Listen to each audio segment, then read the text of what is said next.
LKG admission. என்ன கண்ணபிரான் ஒரு மாதிரியா உட்கார்ந்து இருக்கீங்க? என்ன ஆச்சு? அது ஏன் கேக்குறீங்க? என் மனைவி 3 மாசம் முழுகாம இருக்கும் போதே எனக்கு தெரிஞ்ச ஒருத்தரை காக்கா பிடிச்சேன். எதுக்கு?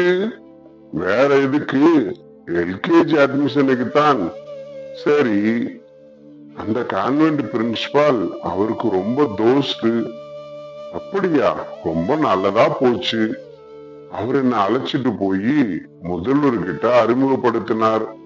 அப்புறம் 2 வருஷத்துக்கு மூச்சு விடக்கூடாது, எல்லா சீட்களும் ஆல்ரெடி ரிசர்வ்டு, 3வது வருஷத்துக்கு வேணா நீங்க ட்ரை பண்ணி பார்க்கலாம்னு சொல்லிட்டார்.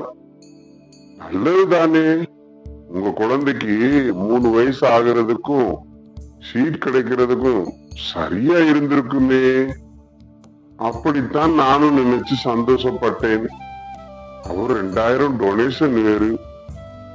இது நடந்தது 2.5 ஆண்டுகளுக்கு முன்பு. கேட்டார், சரின்னு சொல்லி அலைஞ்சு திரிஞ்சு 2000 திரட்டி அவர் கையில் திணிச்சேன்.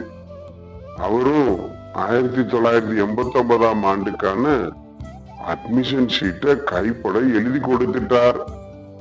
என்னோட சீட் தான் கடைசி. எல்லாம் பூர்த்தி ஆயிடுச்சு. அடடா, ரொம்ப அதிர்ஷ்டசாலி நீங்க. தாய் வீட்டுக்கு போன என் பொண்டாட்டிக்கு பிரசவம் ஆயிடுச்சு. கங்க்ராட்ஸ். சந்தோஷமாக இருக்க வேண்டிய நேரம் இது. ஆனா நானும் வந்ததிலிருந்து கவனிச்சுக்கிட்டு இருக்கேன். நீங்க ஏன் இப்படி இடிஞ்சு போய் உட்கார்ந்து இருக்கீங்க? அடுத்து கதையின் முடிவு வரப்போகுது.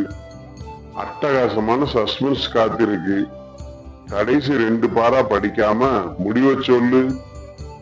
சொல்லிட்டா நீ மகா புத்திசாலின்னு குமுதம் இதுல பிடிங்கிட்டா என் கேர்ள் ஃப்ரெண்டு.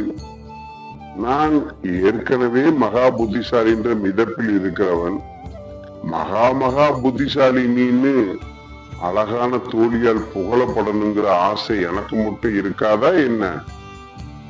1 நாள் அல்ல, 2 நாள் அல்ல, 1 வாரம் போல பசி நோக்காமல் மெய் வருத்தம் பாராமல் சிந்தித்தும் என்னால் கதையின் மர்ம முடிச்சை அவிழ்க்கவே முடியவில்லை. உங்களால் முடிந்ததா? நீங்கள் மகா புத்திசாலியா?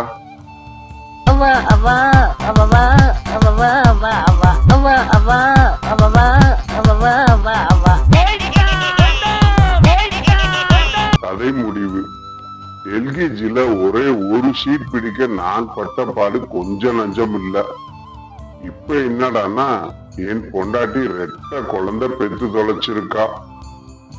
அட பாவமே. தொடர்ந்து இது போன்ற கதைகளை கேட்பதற்கு நம் தமிழ் நம்பர் 1 ஸ்டோரிஸ் சேனலை சப்ஸ்கிரைப் செய்ய மறக்காதீர்கள் நண்பர்களே. வணக்கம்.